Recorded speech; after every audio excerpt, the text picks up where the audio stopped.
Human nature is kind of an interesting little beast. We tend to believe that this stuff just isn't going to happen to us. Why you don't hear about them saving lives is because it's a non-event. People who die, children who die, are someone's child. Property is one thing to save, but a human life's another.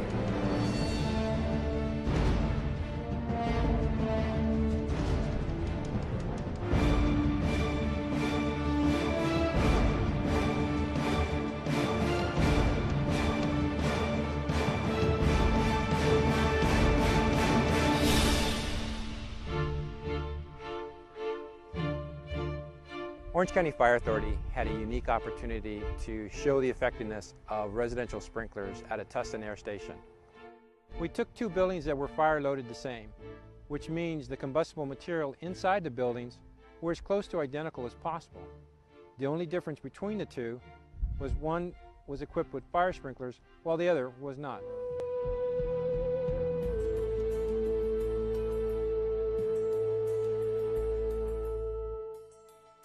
This room is furnished to represent a typical bedroom. There are pictures on the wall, drapes covering the windows, a bed with pillows and blankets, as well as other items. The fire is started in a trash can. As the fire grows, it starts to make a run up the drapes. It takes just 60 seconds to activate the smoke alarm down the hall. As the temperature rises and the toxic smoke becomes dense, your chance of survival decreases by the second. The temperature in the room has risen so fast that your next breath would sear the lining of your lungs if the toxic smoke hasn't already taken your life. Listen closely. You can hear the hallway smoke alarm melting as the fire, radiant heat, and smoke spread throughout the rest of the structure. This time, smoke and flames attract neighbors' attention. Fire emergency. I'm walking by residence at 6830 Super Stallion, and there's fire and smoke actually coming out of an upstairs window. Once the 911 call has been received, it will take approximately 6 minutes until the first unit arrives on scene. Orange County Fire Engine 222. We have a six-plex, two-story residence, well involved unit on the second floor. Start second alarm. Rock Region 222, copy your request for a second alarm, six-plex well involved, battalion 5. It is now 13.5 minutes into the burn, and the entire room is engulfed in flames. As firefighters enter the structure, they must first extinguish fire that has spread throughout the building, and then make their way towards the point of origin.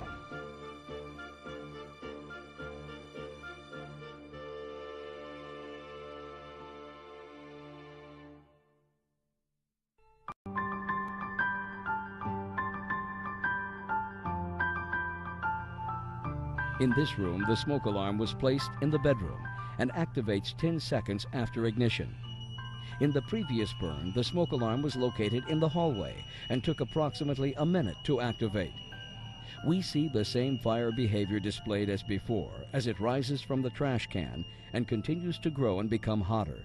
As it grows and consumes the combustibles on the wall, the fire begins to roll across the ceiling. The sprinkler then activates, cooling down the room, and within minutes puts out the fire. Keep in mind, in the previous burn, the fire department didn't even arrive until 6 minutes after the 911 call. Common sense would tell you that sprinklers are a good thing, but I had no idea of how dramatic sprinklers can be in actually putting out fires without the presence of firefighters. On the non-sprinklered side, there was total devastation. The only thing that remained was the frame of the bed and wire hangers in the closet where the clothes once hung. The fire gutted the entire room. When you looked at the damage throughout the rest of the structure, what I thought was interesting was there was still a substantial amount of damage, but there was no what we call fire loading in the rest of the building, which would mean furniture and other combustibles.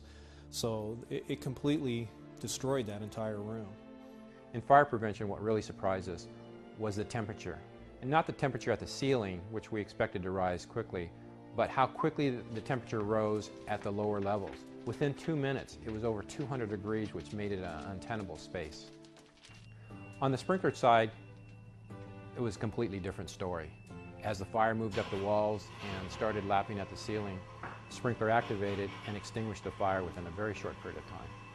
You had a little bit of scorching on the wall, some damage to the container where the origin of the fire was in the trash can, and a little bit of water, and that was pretty much it. There's no question that fire sprinklers save lives. There's no question that they work. The reason why you don't hear about it is that it is a non-news event, in that nobody dies, seldom is there an injury, and there's very little property damage. We'll respond units. By the time we get there, we cancel the rest of the units as a small mop-up operation, and that's all that's done.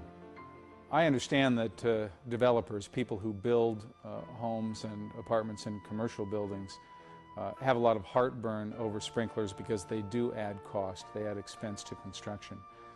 But I would suggest to you that any developer, any builder who actually sees a demonstration, a real-life demonstration of what sprinklers do will change their mind rather quickly. What really convinced me was how quickly the sprinklers attacked the fire, how quickly the temperatures dropped, and it would have given, I think, any occupant a reasonable opportunity to get out. This is one of those add-ons that is just a kind of a no-brainer, it seems to me. Yeah, you're going to pay another, $1,500, $2,000, $2,500 in the price of your home for sprinklers, but look what you get for it. I mean, people are paying far more than that kind of money for some ridiculous cosmetic improvements in their homes, and they pay it willingly. People see fire sprinklers portrayed differently in the Hollywood through movies. For example, you might see the prankster that takes a match and lights off a sprinkler head, and then the whole building, all the sprinklers start spraying water, and that just doesn't happen. It's just the one sprinkler head over the fire, and as the fire grows, there may be a few other sprinkler heads that activate, but you don't have the deluge throughout the entire structure like they portray in the movies. Residential fires are not only dangerous to civilians, but to firefighters as well.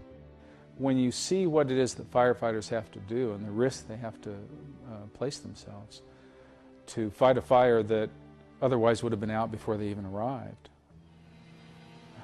I mean, it's just, it's frightening. It's so dangerous, and this eliminates the danger, eliminates it. The advantage to having a residential sprinkler system installed is that's basically like having a full-time firefighter 24/7 on duty right there in every single room of your house, ready to activate at any given moment, and they will have that fire extinguished before the fire department even arrives.